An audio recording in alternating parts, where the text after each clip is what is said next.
But airstrikes continue as the Islamic State fights a last-ditch battle for the small territory it controls.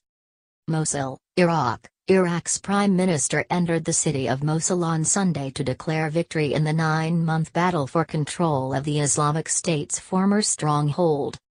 On a walk through the city's eastern districts, Haider al-Abadi was thronged by men holding camera phones as music blared and others danced in the streets.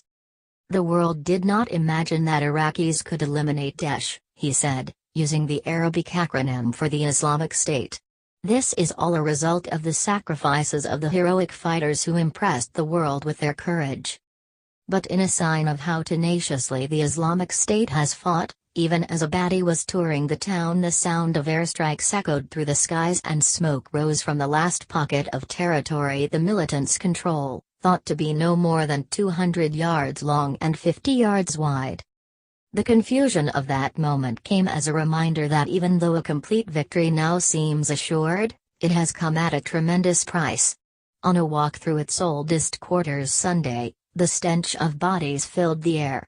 Amid the rubble were the arms of a young child, still wrapped in pale pink sleeves.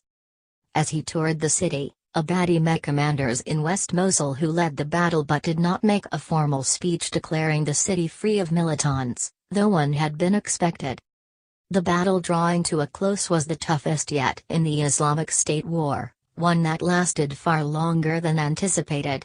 When the offensive was launched last October, U.S. officials were privately predicting a 2-month fight, and expressed hope that mass civilian displacement and widespread destruction could be avoided.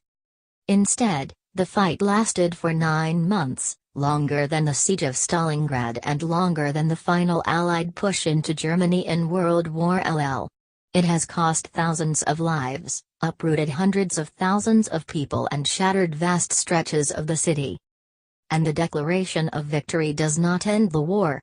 The Islamic State cannot now roll back the array of forces ranged against it. It is on a path to defeat in the Syrian city of Raqqa, the original capital of the militants' so-called state, where an offensive launched by US-backed Kurdish and Arab forces is making progress. But that battle is only just getting started. Over the past 3 years since Islamic State leader Abu Bakr al-Baghdadi declared the existence of a caliphate in Mosul, his group has been driven out of 60% of the territory it once controlled in Iraq and Syria, according to the U.S. military. But that still leaves it in control of an extensive chunk of land spanning the border of the two countries and several other pockets, including key towns such as Ha'ija, Tal Afar and Qam in Iraq and most of the entire province of Deir al-Zur in Syria. As the battle for Mosul has demonstrated, the Islamic State is prepared to fight for every inch it holds, even as the neighborhoods its cadres lived in are destroyed around them.